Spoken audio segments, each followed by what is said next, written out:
Ինչու Հիսուս Քրիստոսը մարդացավ։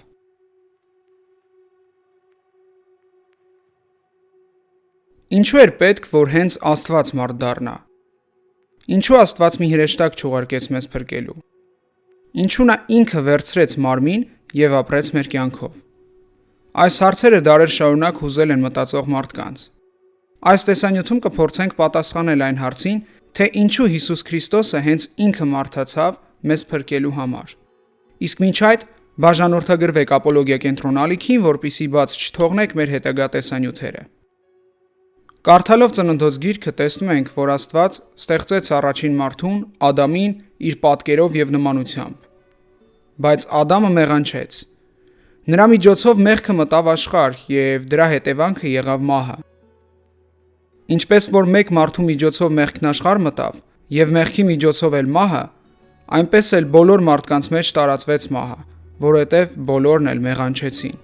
Այսինքն, Ադամը դարձավ ընկած մարդկության գլուխը, ապականելով մարդկային բնությունը, եւ քանի դեռ մարդը չէր կարող իրեն փրկել, Աստված գործեց։ Նա չհեռացավ,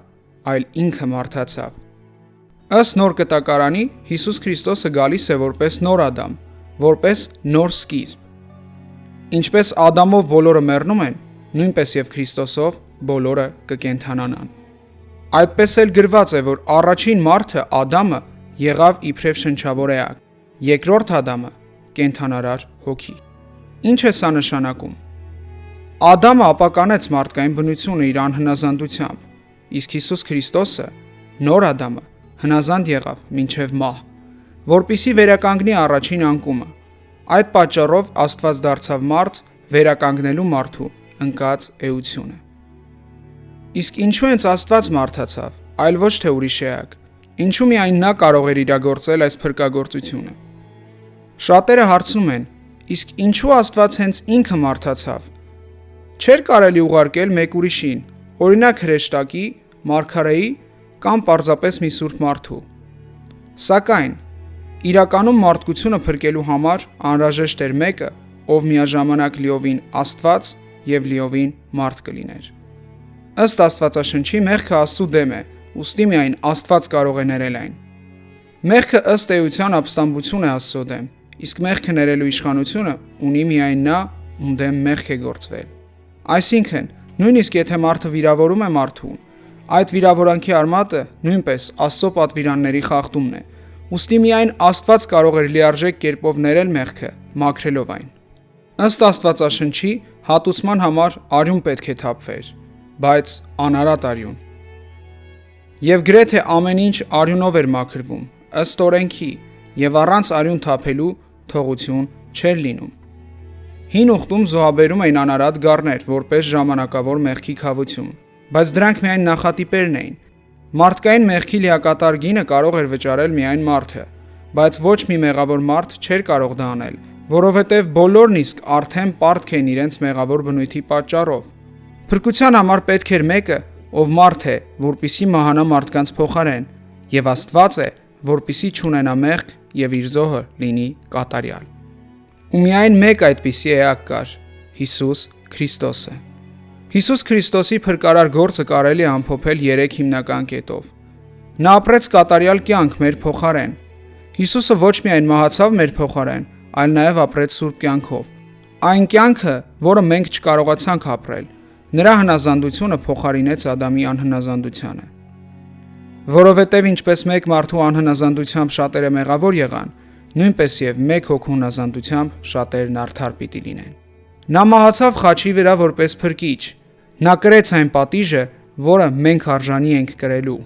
Նա եղավ Աստծո գառը, կրելով աշխարհի մեղքը։ Ես ձեզ ավանդեցի հատկապես այն, ինչն ինքս ընդունեցի, այն, որ Քրիստոսը մեռավ մեր մեղքերի համար, Սուրբ գրքի համաձայն։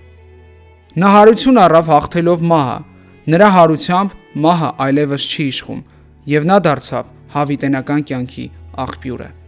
Բայց Քրիստոսը մեռելներից հարություն է առել, որպես առաջին պտուղ մեռելների հարության։ Հիսուս Քրիստոսի հարությունը ապացույցն էր, որ խաչի զոհը ընդունվեց։ Դա ոչ միայն հաղթանակ էր մեղքի, այլ նաև մահվան եւ սատանայի նկատմամբ։ Աստված մարդ դառավ, ոչ թե որովհետև ան կարող էր այլ ձևով մարդկանց փրկելու, այլ որովհետև չկա ավելի կատարյալ սիրո եղանակ, քան նույնությամբ դառնալ սիրածը տեղակի նման։ Գրիգոր Նյուսացի։ Եթե Քրիստոսը միայն Աստված լիներ, չէր կարող մեռնել։ Եթե միայն մարդ լիներ, չէր կարող փրկել, բայց լինելով երկուսը, հաղթեց մահին որպես Աստված եւ կրեց այն որպես մարդ։ Գյուրեղ Ալեքսանդրիացի։ Ողջ պատմությունն առաջնորդվում է դեպի մի կետ՝ Քրիստոսի հայտնությունը։ Նրա մարդեղությամբ ժամանակը դառնում է սուրբ։ Օգոստինոս Երանելի։ Եթե մարդիկ իսկապես ուզում են ճանաչել Աստծուն, նա պետք է իջներ մեր մակարդակին։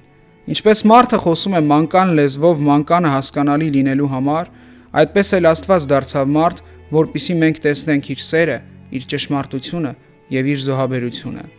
Ուիլյամ Լեյն Քրեյգ։ Աստված մարդացավ, որովհետև սիրում է մեզ։ Որպես Աստված նա չէր կարող մեռնել, բայց որպես մարդ նա մեռավ մեզ համար։ Նա հաղթեց մահին եւ հարություն առավ, մեզ շնորհելով հավիտենական կյանք։ Նրա մարդացումը նշանակում է, որ Աստված մոտ է մեզ։ Նա զգաց մեր ցավը, ապրեց մեր ուրախությունը, անցավ մահվան միջով, որպեսզի մենք անցնենք կյանքի մեջ։ Իսկ երբ ժամանակն իր լրումին հասավ, Աստված ուղարկեց իր որդուն, որ ծնվեց կնոջից եւ մտավ օրենքի տակ, փրկագնելու նրանց, ովքեր օրենքի տակ էին, որպեսզի մենք որդեգրություն ընդունենք։ Ահա թե ինչու Հիսուս Քրիստոսը մարդացավ։ Որպես նոր Ադամ նա կրեց պատիժը մեր փոխարեն,